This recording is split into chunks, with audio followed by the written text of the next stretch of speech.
আসসালামু আলাইকুম। আমি নকশিকাতা ফাউন্ডেশন থেকে জেসমিনা হোসেন জুই বলছিলাম। আমি আজকে আপনাদের যে বিষয়টা নিয়ে কথা বলবো সেটা হচ্ছে আপনার আত্মশক্তি বা মনোবলের জন্য। আপনারা জানেন যে বাংলাদেশ সরকার বিশেষ করে NSDA প্রধান উপদেষ্টার কার্যালয় থেকে বিভিন্ন ধরনের কারিগরি শিক্ষার উপরে RPL অথবা 360 ঘন্টার কোর্স চলছে। তো আমি যারা 18 থেকে 45 পর্যন্ত যেসব নারী পুরুষ রয়েছেন আপনাদের সবাইকেই বলছি, আপনারা আপনাদের স্কিলটাকে আরও প্রমোট করার জন্য, আরও দক্ষ হওয়ার জন্য কারিগরিভাবে এই শিক্ষাগুলি নিতে পারেন। আপনারা এই কোর্সগুলি করতে পারেন। আমরা আপনাদের জন্য একটা সম্ভাবনার দ্বার খুলেছি।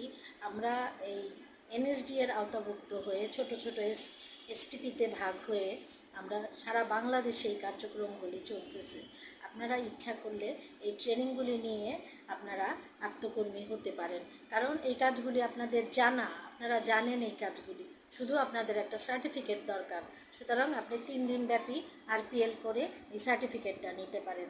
আর RTO করতে পারেন, আপনি অনেক লং কোর্স করতে পারেন, 3 মাসের 6 মাসের, এই কাজগুলিও করতে পারেন। দেখেন বিদেশের বাজারে আমাদের শ্রমের বাজার অনেক উপরে উঠবে।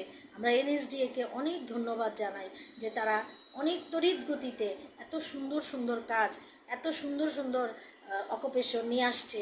যেমন আপনি ব্লগ বাটিকে কাজ করতে পারেন, আপনি বিউটিফিকেশনে করতে পারেন, আপনি ট্যুর গাইড করতে পারেন, হ্যান্ড স্টিচ করতে পারেন, আপনি ফুড প্রিজারভেটিংয়ে করতে পারেন, ফুড প্রসেসিংয়ে করতে পারেন, বেকিং করতে পারেন, কুকিং করতে পারেন, আপনি বেকারি অ্যান্ড পেস্ট্রি প্রোডাকশন করতে পারেন।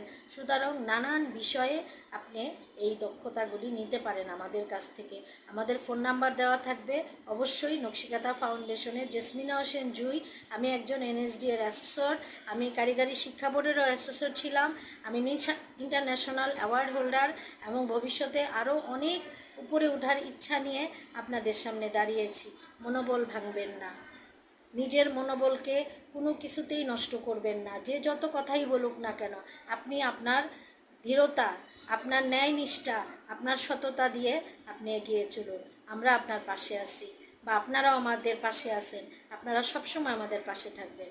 আল্লাহ হাফেজ, ভালো থাকবেন সবাই। আসসালামু আলাইকুম। আমি নকশিকাতা ফাউন্ডেশন থেকে জেসমিনা হোসেন জুই বলছিলাম। আমি আজকে আপনাদের যে বিষয়টা নিয়ে কথা বলবো সেটা হচ্ছে